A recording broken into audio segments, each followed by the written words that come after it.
السلام علیکم جی، کیا حال ہیں آپ کے؟ خیریت سے ہیں؟ ٹھیک ٹھاک ہیں؟ جہاں جہاں بھی رہیں اللہ تعالیٰ سے دعا ہے کہ خیریت سے رہیں۔ یہی دعا میں آپ کو دیتا ہوں، یہی دعا آپ مجھے دیجیے، اپنے آپ کو بھی دیجیے، اپنے پیاروں کو بھی دیجیے۔ یقیناً آج کل دعاؤں کا وقت ہے، بہت غیر معمولی دور ہے، اور بہرحال اس کی لپیٹ میں ساری دنیا آ چکی ہے، تو ہم کیسے بچیں گے؟ تو اللہ خیر رکھے بس۔ سوال یہ ہے کہ کیا ایران کی جنگی حکمت عملی ابھی تک کامیاب جا رہی ہے؟ کرتے ہیں بات اس پہ۔ اور دوسری بات یہ کہ ظاہر ہے کہ پیٹرول کی جو قیمتوں میں وہاں اضافہ ہوا ہے، ابھی تو اور ہوگا، یہ تو کچھ مطلب اگلے ہفتے اور 50 روپے ہو جاتا ہے، پھر 50 روپے ہو جاتا ہے، یہ کہاں جائے گی بات، کہاں رکے گی کوئی جانتا نہیں۔ تو اتنے کڑے حالات میں پاکستان میں یعنی کوئی آپ کو سیاسی قیادت نظر آ رہی ہے؟ اور کیا موجودہ جو جماعت ہے وفاق پنجاب میں، نون لیگ یا پیپلز پارٹی، ان کا یہ کہ مطلب ماحول بدل سکتے ہیں؟ کیا کچھ ان کے پاس امید رہ گئی ہے یا بس اب ختم ہو گئی ہے کہانی؟ کرتے ہیں بات۔ ایران کی جنگی حکمت عملی کیا تھی؟ سب سے پہلی بات کہ سستے ڈرونز بھیج کر جو ان کا دفاع ہے اس کو ایگزاسٹ کر دینا، ناکارہ بنا دینا۔ دوسرا ان کا یہ تھا کہ ہم جو ریڈارز ہیں، ان کے جو آنکھیں ہیں، ان کو ہم فارغ کریں گے، وہ بھی ہو گیا۔ تیسرا مرحلہ یہ تھا کہ اب جب یہ ہو جائے گا تو پھر ہم اپنے سب سے لیتھل ویپنز نکالیں گے، جو میں نے پچھلے ویلاگ میں بھی کہا تھا۔ بائی دا وے میں نے گزارش کی تھی کہ وہ ہائپر سونک میزائل ہو سکتا ہے، وہی ہائپر سونک میزائل انہوں نے کل نکالا، جو بعد میں خبریں آئیں، اور حائفہ میں جو ان کی آئل ریفائنری ہے وہاں پہ جو انہوں نے اٹیک کیا۔ اس سے پہلے ظاہر ہے کہ ایران پہ بھی بہت بڑا اٹیک ہوا، ان کی تہران میں بربادی ہوئی پڑی ہے، ان کی آئل ریفائنری ظاہر ہے کہ برباد ہے۔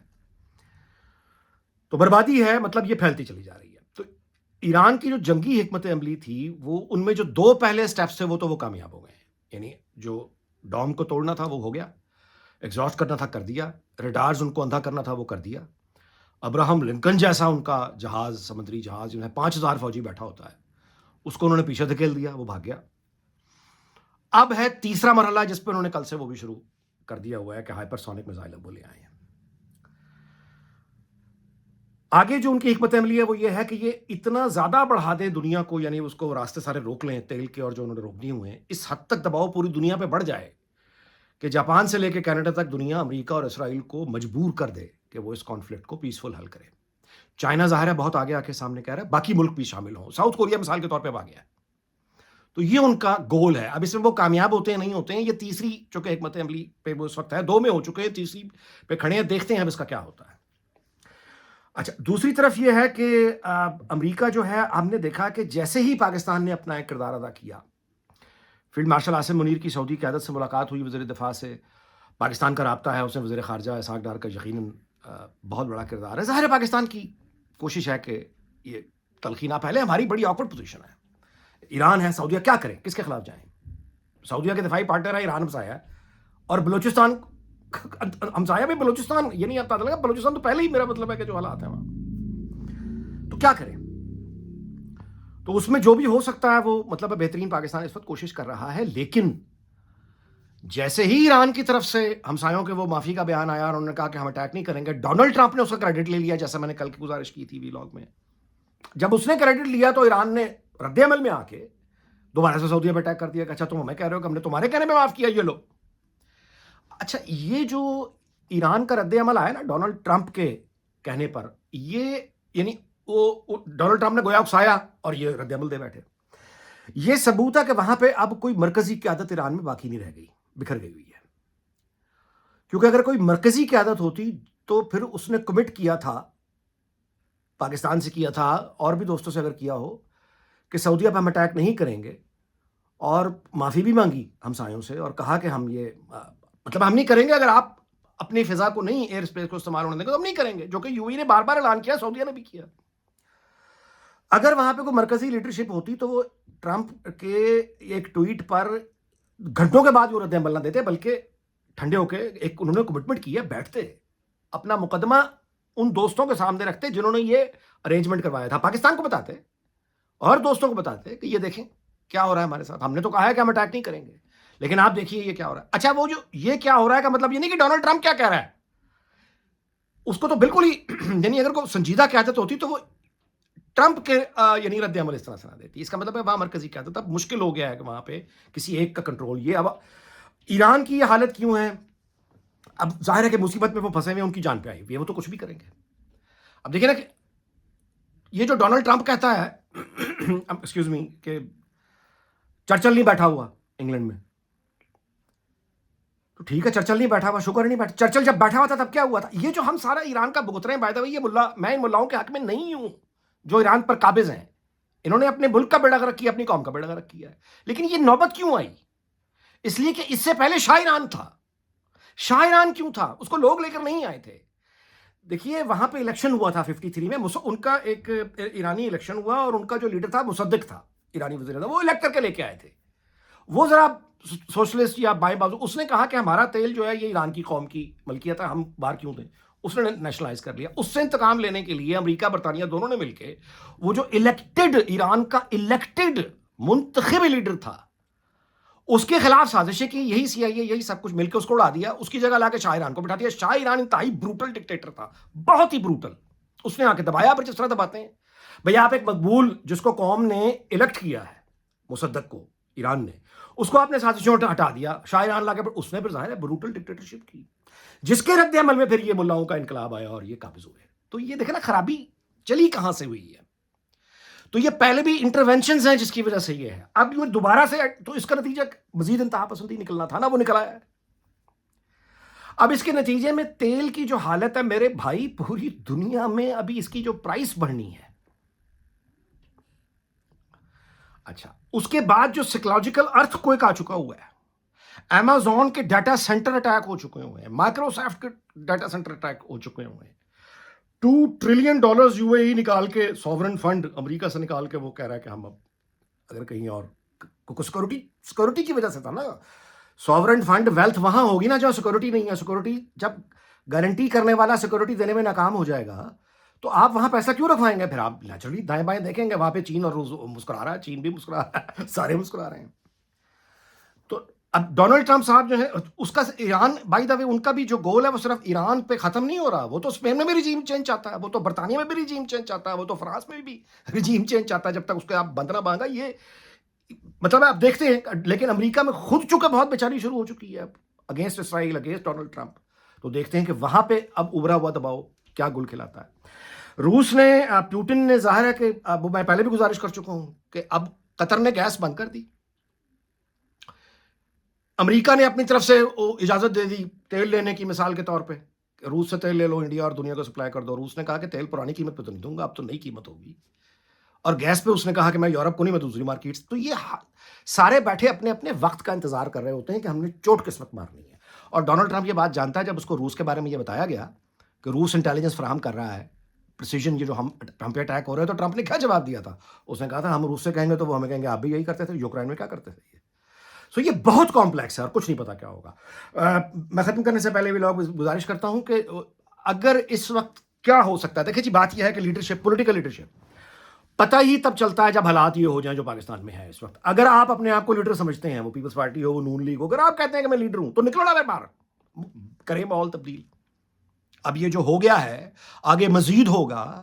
یہ مہنگائی، یہ آسمان، یہ اتنی مہنگائی، یعنی سبزی سے لے کے ایک ایک چیز آپ مہنگائی کی. جو تو پھر اب لیڈرشپ، نون لیگ آج بھی چاہے، یہ میں نے پوسٹ بھی کی ہے، آج بھی چاہے، ہر کرائسس ایک اپرچونٹی ہوتا ہے.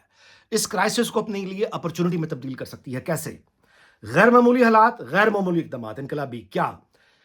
سرکاری عیاشیوں، فضول خرچیوں کے خلاف جنگ کر دے، جہاد کر دے، یلغار کر دے، یلغار کر دے سارے. یہ اس وقت مطلب بہترین وقت ہے.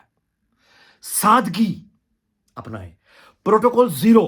یہ جہاز عیاشیاں، یہ جہاز جو لے بیٹھے ہیں، اگر کانٹریکٹ میں کسی طرح واپس ہو سکتا ہے اس کو واپس کریں. نہیں واپس کر سکتے تو یہ مڈل ایسٹ میں آج کل بڑی ڈیمانڈ ہے پرائیویٹ جیٹس کی، لوگ وہاں سے بھاگنا چاہ رہے ہیں. آگے کسی کمپنی کو رینٹ پہ دے دیں، ممکن ہے پروفٹ مل جائے. وہ بھی نہیں کر سکتے تو اس جہاز کو وزارت خارجہ کو دے دیں، وہ بیرونی یہ جو مہمان ہیں ان کے لیے مختص کر دیں، یا وزارت دفاع کو دے دیں. جان چھڑائیں اس سے. یہ جو خوشامدی ٹٹوؤں کی اور براتیوں کی جو رکھی ہوئی ہے نا، یہ جو کہ وہ یہ جو شاپنگ مال میں گئیں اور وہ وہاں پہ نوجوان لڑکیاں ملی، سیلفیاں دیکھیں، لوگ دیوانے ہیں. یہ خوشامدی ٹٹو، یہ پہلے وعدہ معاف گواہ ہوں گے. یہ اژدہا آپ کے سامنے، میں نے پوسٹ بھی کیا کہ یہ مہنگائی اب جس طرح سے بڑھے گی اور جو وہاں پہ طوفان آئے گا، عوام میں گرپ ہے کوئی نہیں. ووٹ بینک فوت ہو چکا، اس کی تو قبر بھی شکستہ ہو چکی. تو اب بھی اگر وہی نخرے کرنے ہیں کہ جی یاشیاں اور ماڈلنگ اور زبردست پروٹوکول اور سارے یہ خوش آمدی براتیں اور یہ اور وہ اور اپنی دنیا میں مگن، یہ آگ اژدہا سامنے کھڑا ہے، آگ کی پہلی پھنکار آئے گی تو یہ خوش آمدی ٹٹوؤں کی جتنی برات ہے، جتنی نوکروں کی برات رکھی ہوئی ہے، یہ ڈول بجانے والی مراسیوں کی، یہ پہلے وعدہ معاف گواہ ہوں گے. آج بھی سادگی اختیار کریں. یہ سرکاری افسروں کے بڑے بڑے، میں کہتا ہوں موقع کا فائدہ اٹھا لیں. جیو اور ون سمیت لاہور اور جتنے پورے ملک میں جہاں جہاں اختیار ہے واپس لیں. انگریزوں کی بنائی ہوئی پرانی کالونیوں کے بڑے بڑے Mahal, deputy commissioner, S S P, commissioner house, کیا ہے یہ؟ واپس لیں، عوام کو واپس دیں.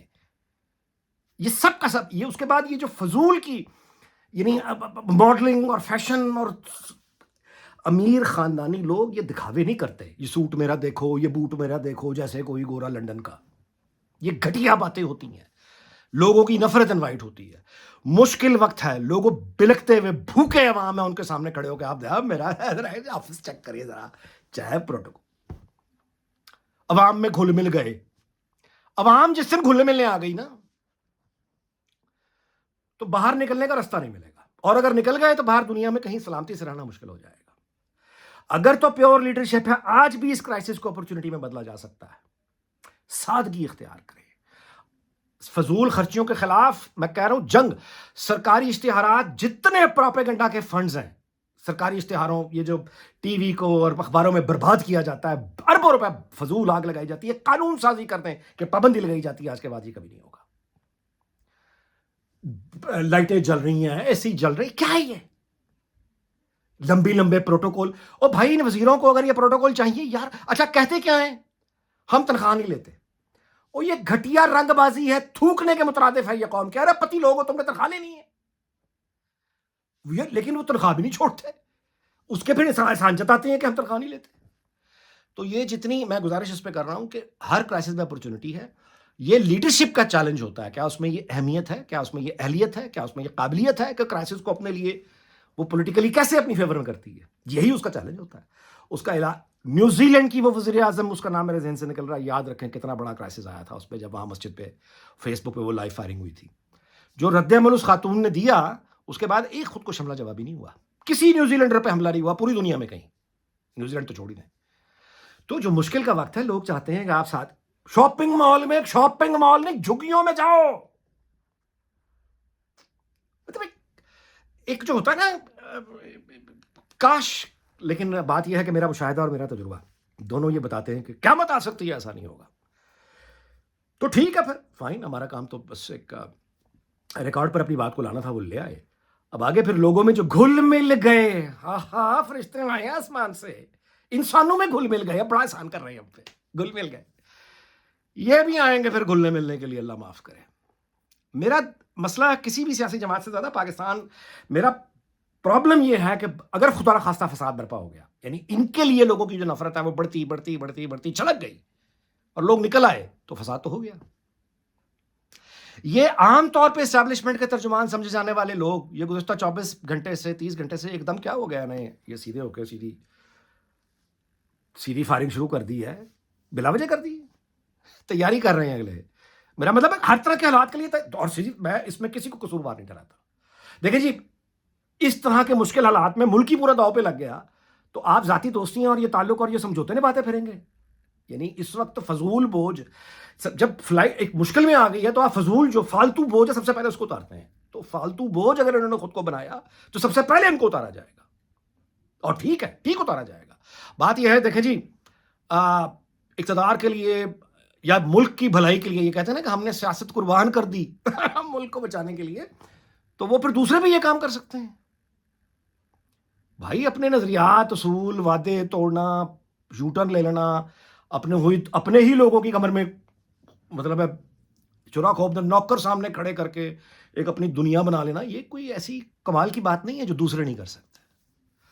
سو آئی ہوپ کہ اللہ تعالیٰ ہمیں کسی فساد سے بچائے. پیپلز پارٹی بھی فیلئر ہے، فیلئر، کمپلیٹ فیلئر. پاکستان کے پاس ایسا لیڈرشپ نہیں ہے جی، پولیٹیکل لیڈرشپ نہیں ہے. آئی ایم سوری، پاکستان کے پاس وہ پولیٹیکل لیڈرشپ اس وقت نہیں ہے جو عوام کو ساتھ لے کر اس مشکل کا سامنا ایک شولڈر ٹو شولڈر کھڑے ہو کے جس طرح ہوتا ہے نا سامنا کرنا، وہ کرنے کی اس وقت کو مجھے دکھائی نہیں دیتی.